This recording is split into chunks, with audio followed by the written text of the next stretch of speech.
Hello, my friend. I'm so excited to dive into this week's podcast episode for you on this week's astrology. Oh my goodness, that was an intense solar eclipse in Libra.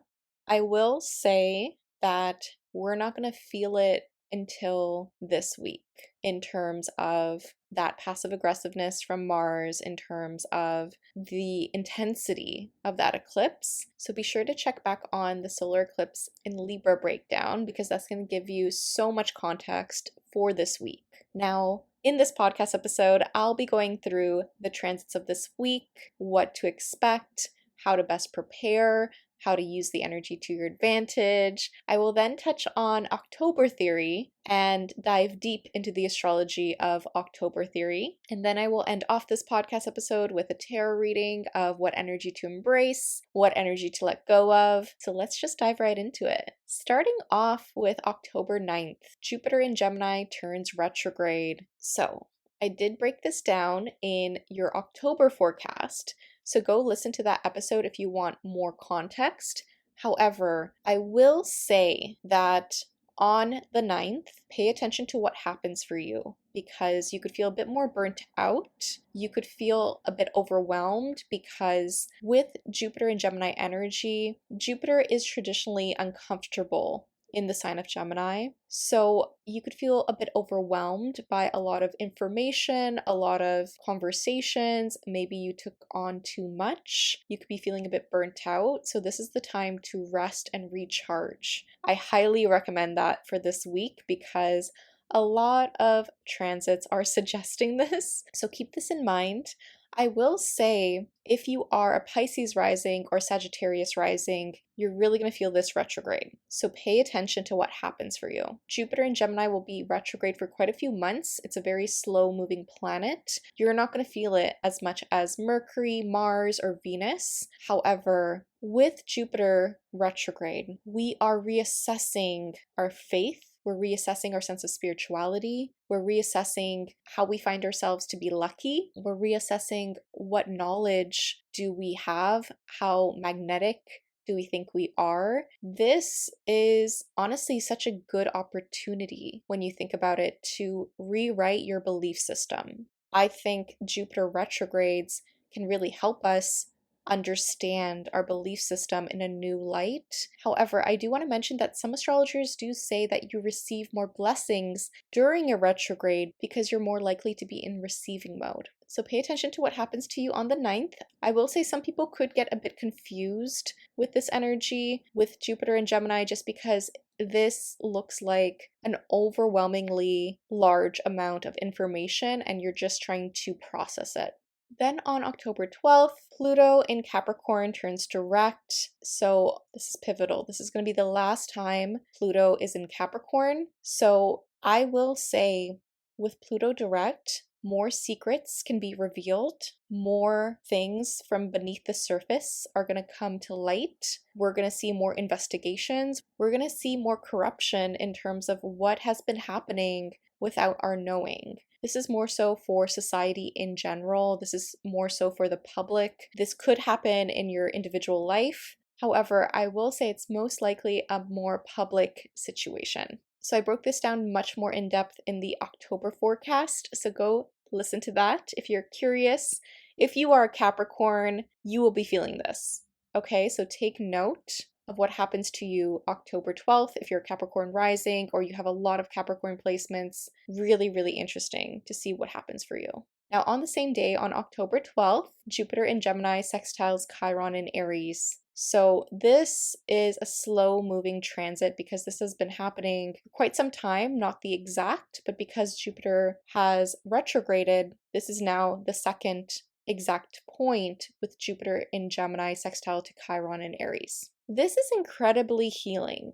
I see this as maybe someone is sharing a secret with you. This could be a friend or a sibling, and they're being very vulnerable with you, and you're helping them feel seen or vice versa. This looks like a confirmation of how worthy you are. You already know this, but this is just more proof and evidence of having a support system that really, really sees you for who you are and values you for who you are. So I do feel like we could have some very healing conversations with siblings and close friends about an insecurity, about our identity, about what we truly want and desire, and someone is helping us feel more supported and seen through this. So this is super lovely, super beautiful. Then on October 13th, Mercury enters Scorpio. So our thinking and communication is shifting now, whereas Mercury in Libra really was drawn to having more conversations with friends,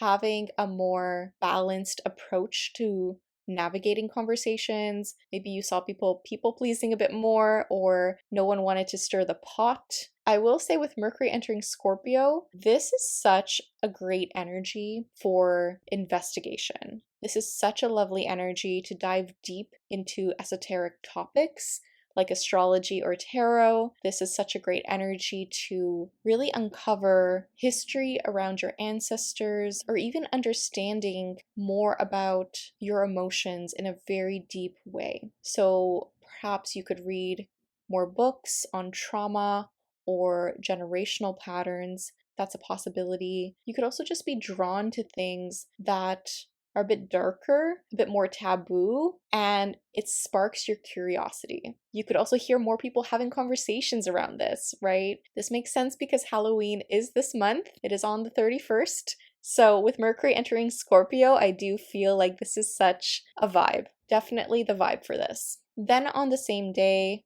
Mars in Cancer squares Chiron in Aries. Okay, oof.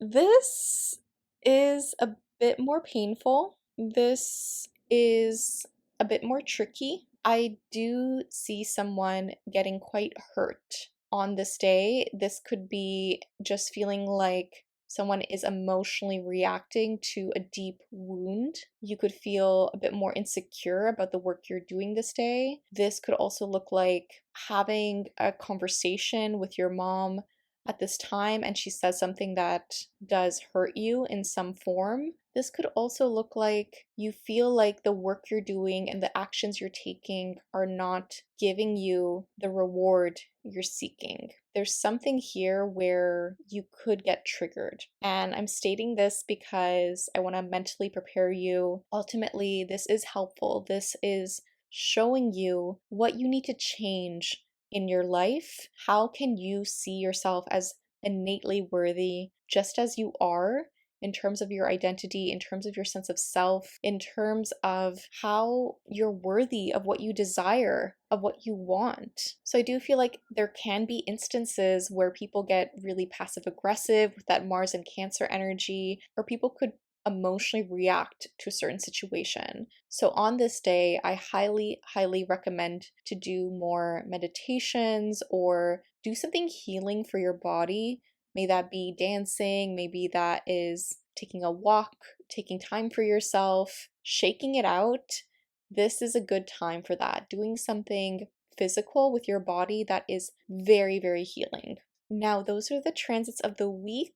I will say you could feel things a lot more intensely on the 13th, so do not overbook yourself. There are some intense transits happening on the 14th of October, so you could be feeling it on the 13th, and this could surprise you. I want to give you a heads up on that because Venus will be opposing Uranus and Taurus on the 14th, but you could still feel a bit of this on the 13th. So something to do with love or finances can be shaken up during this day.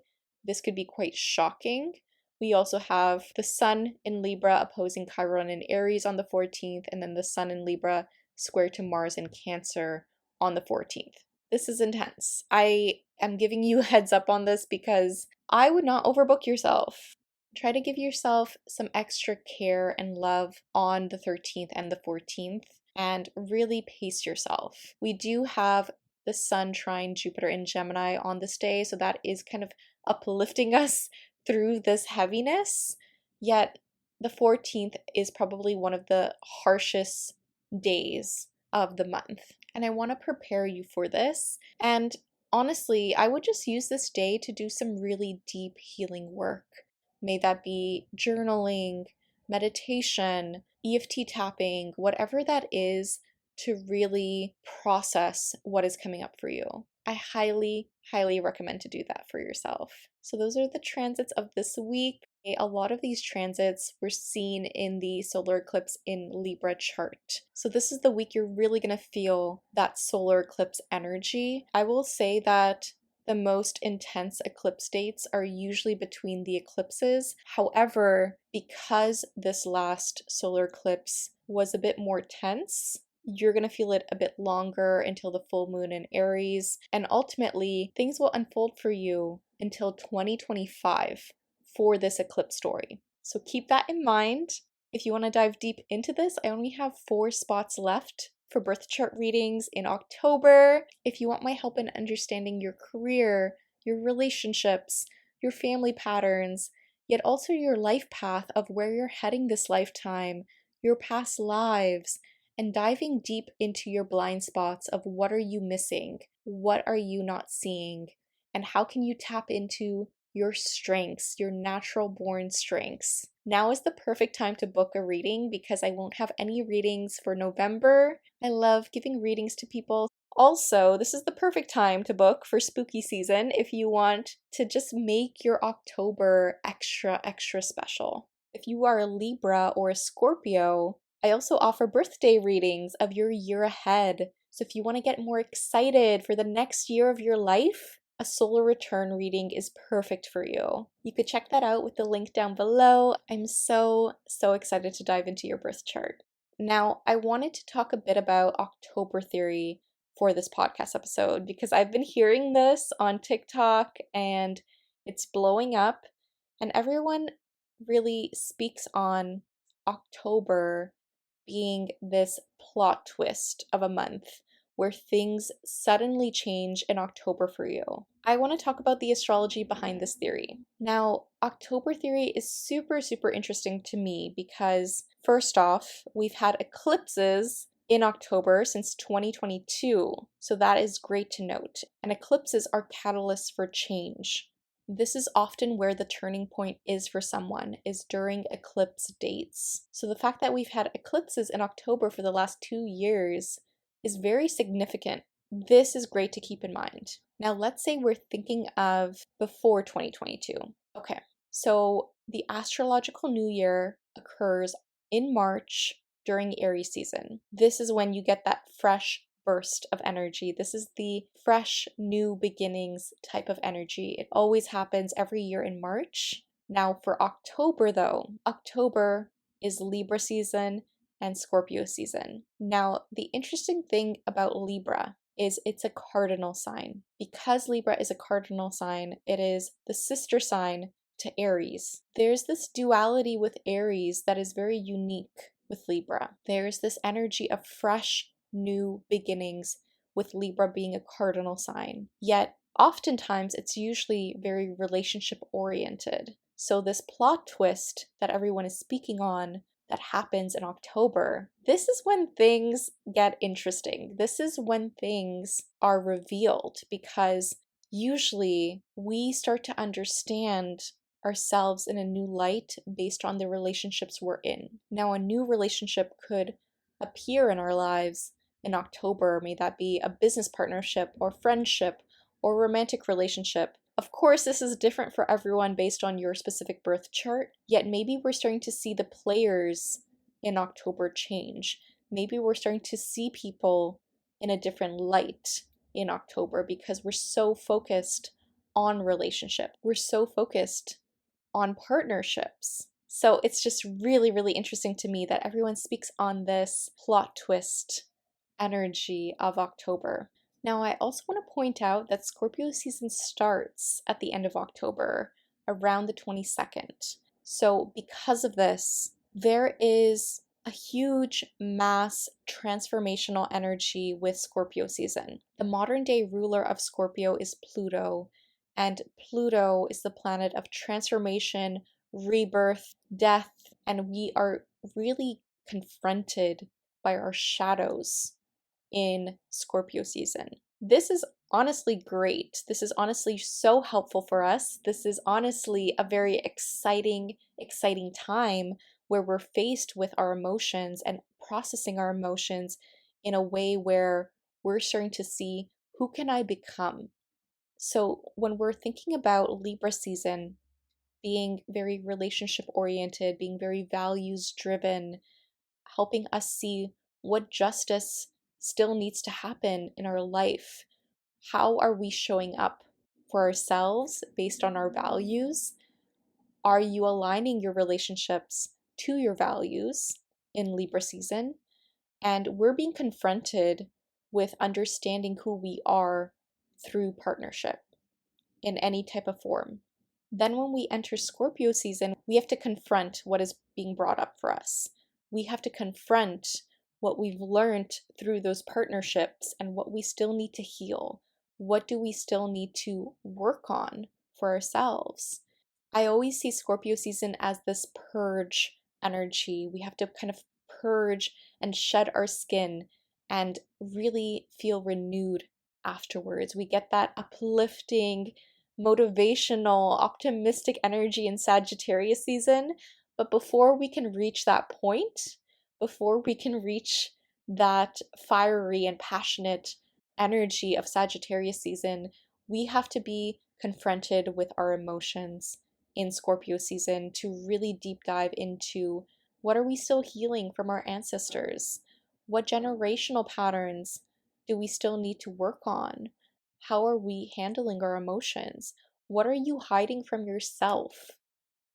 That is pivotal during Scorpio season. So when we understand how each zodiac sign leads into the other, we start to see why October can be known as a plot twist month, right? Because going from Libra, which is very airy, very flirty, very optimistic, and seeking harmony, seeking balance, to the intensity and deepness and drive of Scorpio season, there is that huge shift in energy. And that is why in October we're met with that change in our life. So, very exciting to talk about, because I haven't heard of an astrologer point this out for October theory, yet it's just so interesting how on point the astrology of it can be. Now, I do want to mention that I've also seen how October has shifted for me dramatically, and also my clients as well, because I will say that two of my boldest you mentee clients that I currently have that I'm mentoring through my astrology and business program, everything really shifted for them in October. They started to see a lot more momentum in September during Virgo season.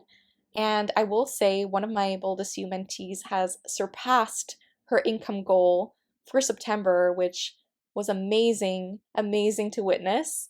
And also another boldest you mentee of mine has gotten even more clients in October. So it's been super exciting for me to witness this, because I've seen their growth tremendously this past year.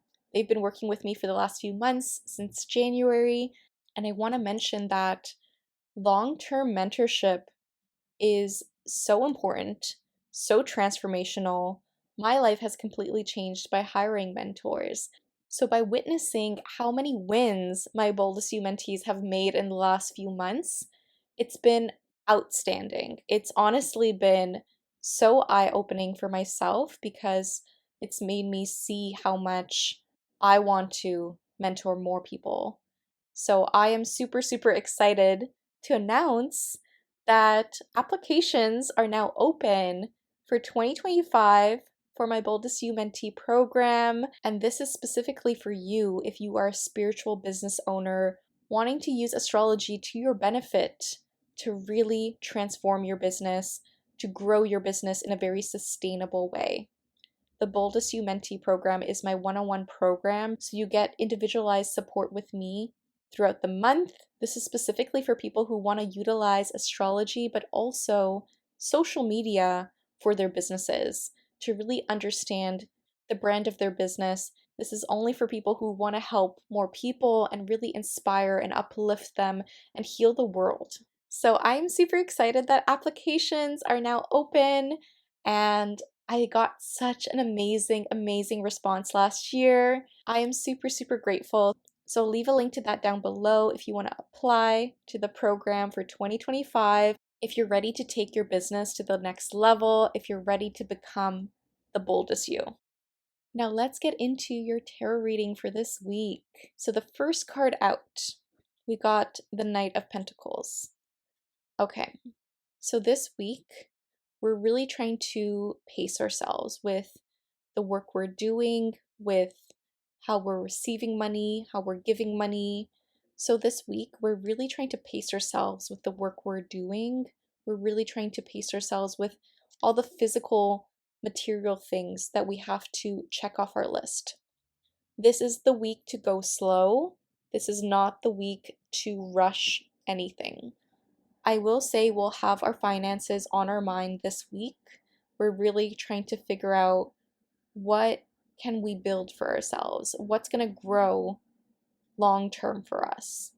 This is the week to plant seeds of what plans do you need to put in place before the end of this year. I do think we're going to have a lot of conversations this week around money, around finances, around our values, and what we physically want to manifest in our life. I personally wouldn't recommend manifesting this week because it's a bit of a chaotic week. However, I still think it's a great week to journal things out, to say affirmations, to really set intentions by putting a plan in place. You do not have to execute the plan, yet figuring out what your next steps are is going to be super helpful. The next card out, we have the Five of Cups reverse. Oof, okay. I'm hearing we're really trying to let go of some past regret. I do think some old emotions are coming up for us this week around past hurt and past pain. We're trying to just not focus on what really disappointed us, who really disappointed us. We're trying to not focus on this is not going so well, or I need to be super critical about this. This is the week to shift your perspective and mindset and really focus on what is going right for you, what is working for you. Focus on that energy. Because this card is reversed, I think this is something you're already trying to focus on, which is great. This is amazing to see. The next card out is the Ten of Wands. We're going to feel exhausted this week. This is a little bit of a tense card. However, this is showing me that we're in the final stages of this work. We're in the final stages of this exhaustion, all this heavy lifting of pushing something forward. Maybe you've just been feeling like a weight has been on you. Maybe you had to take on so many other people's burdens, or you had to just do so much that you're burning out. Again, this is the week to pace yourself. This is the week to rest and recharge when you can, because I'm seeing this as we're in the final stages, right? Which is great. So the hardest part seems to be over. I will say the end of this week is a bit more intense astrologically, I'm so sorry to say. However, this is showing you that you're almost there. You're almost in the clear and you can handle it better, right? I think that was one of the biggest realizations from the Moon Sign Creative community is when we are time traveling together during the time travel ritual, we really looked back on specific dates and we realized we're handling some very hard and intense situations in a much healthier way. You're processing and healing things in a much better way. So this is actually really great. So it's reminding yourself that you can trust yourself for whatever comes up for you. I'm really hearing that message. Our block this week is the Seven of Cups. I'm seeing this as Jupiter retrograde, which is really interesting because this is telling me that you're having a lot of options. This can be exciting, yet it's also a bit overwhelming. You could just feel as though there's a lot on your plate or you want to do everything. And this can be a lot, right? So this might be a week where you have to make a decision about something and there's just too many options. I asked for an advice card for this and we got the Ace of Pentacles. So the message I'm hearing from this is choose an option that you know is better for you long term. That maybe you won't get the fast reward, maybe you won't get the quick dopamine hit, yet maybe you know deep down what is more stable and grounded for you, what aligns to your values truly. This is a week where an opportunity can come up and it's a stable one. I'm truly seeing that a new pathway could open up for you. Yet it could be hard for you to make a decision because sometimes we get distracted by shiny object syndrome, which if you haven't heard of that, it is being attracted to, oh my gosh, this looks exciting. Oh my gosh, I should do this. Oh my gosh, I should do this. That is the downfall of Jupiter and Gemini, right? Because sometimes we want to pack on too much. Sometimes we think more is better. And ultimately, we have to let go of that mentality that we have to do more. So that is what I'm really hearing from this message. Our next advice card is the Two of Pentacles. So you might have to weigh out your options this week, make some pro-con lists, see what is more stable and grounded for you. I do think it might be hard to make a decision this week on a certain situation. So again, figure out what feels more stable for you, figure out what makes more sense for you financially, yet also what makes sense for you in terms of growing your income. I love that. Which investments do you know are going to really grow your income? And the oracle cards for you this week are be clear about what you want. So this is important. Really fine tune. Okay, what do you actually want in a partner? What do you actually want in a job? What do you actually want in your business? This is really great to write out, to get clear on. We also got little by little. Just know that things don't have to happen right away. Small steps every day can really help right now. You just need to pace yourself. The last card out is inhale, exhale. So take a breath, really take time to rest. Make sure you're breathing, make sure you're regulating your nervous system. Super important to do right now. Take care of yourself. This is going to be an exciting week for you. So I really hope this message resonated with you, friend. If you'd like a private birth chart reading with me, you can save one of the last spots for October. If you'd like to apply for the Boldest You Mentee program, I'll leave a link to that down below. So thank you so much for listening, friend. I hope you have a magical, healing week. I'm sending you so much love. Just know that the universe has your back, and with peace and love, take care.